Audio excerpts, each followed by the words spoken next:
Bienvenue. Aujourd'hui, on va explorer une idée qui va complètement à contre-courant de tout ce qu'on entend d'habitude. Une idée qui bouscule un peu les codes du développement personnel. On nous dit tout le temps de viser le réalisable, le concret, le mesurable. Mais et si cette fameuse sagesse était en fait ce qui nous empêchait d'avancer? Si au fond, elle étouffait nos désirs les plus profonds? Et voilà, l'argument central de notre source posé comme ça. C'est une affirmation audacieuse qui remet pas mal de choses en question. Alors, voyons ce que ça veut dire, vraiment.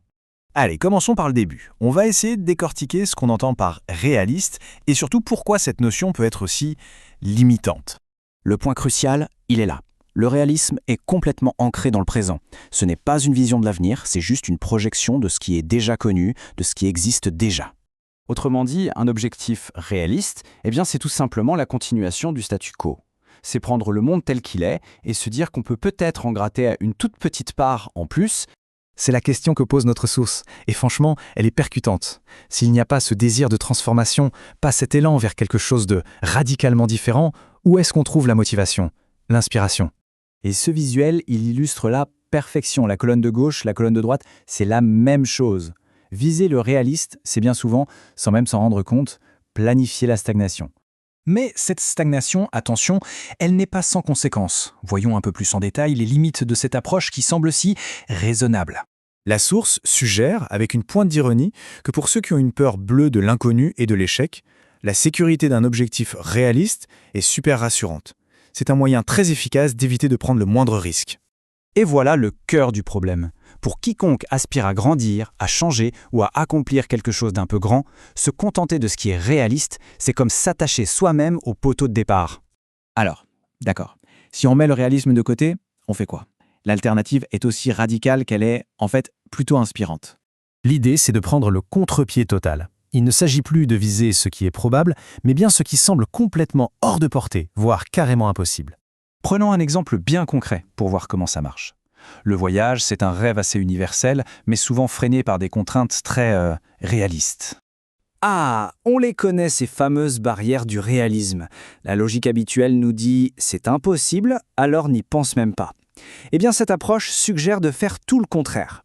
La toute première étape est aussi simple que ça. On formule le souhait. On se donne la permission de désirer ce voyage, cette chose impossible, sans se prendre la tête pour l'instant avec le comment. Allez, passons à un domaine encore plus personnel, plus profond, où le réalisme peut être un poids absolument énorme. Là, on pousse l'idée à son extrême. Face à un diagnostic qui semble définitif, la pensée réaliste nous impose d'accepter la situation, de baisser les bras. La philosophie reste exactement la même. Même face à ce qui ressemble à une fatalité, l'acte de souhaiter, de désirer une autre issue, c'est ça l'étape cruciale. Mais alors, c'est quoi le but de tout ça? On n'est pas en train de faire des vœux pieux. Pas du tout. Et c'est là que se cache toute la puissance de cette méthode. Voilà le cœur du réacteur. Le souhait, ce n'est pas la fin, c'est le moyen. C'est un outil pour identifier ce qui compte vraiment, ce qui a été enfoui sous des tonnes et des tonnes de soi réalistes. Ce processus, c'est une sorte de révélateur en fait. En s'autorisant à vouloir l'impossible, on met en lumière nos aspirations les plus profondes. Et une fois que ce désir est identifié, il devient un véritable objectif, une direction à suivre.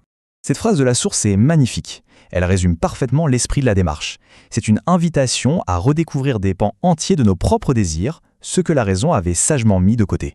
Et pour conclure, la source applique sa propre logique à son idée. Et c'est ça qui est assez malin. C'est une mise en abîme fascinante. L'auteur sait très bien qu'il est irréaliste d'espérer que tout le monde va adopter cette idée du jour au lendemain. Et c'est précisément pour cette raison qu'il en fait son souhait. Et cette analyse se termine sur une question, pour nous. Elle n'attend pas de réponse immédiate, mais elle invite à une petite réflexion. Si on mettait de côté le réalisme pendant un instant, quel désir impossible pourrait bien remonter à la surface? C'est peut-être là que se cache le vrai point de départ de quelque chose d'important.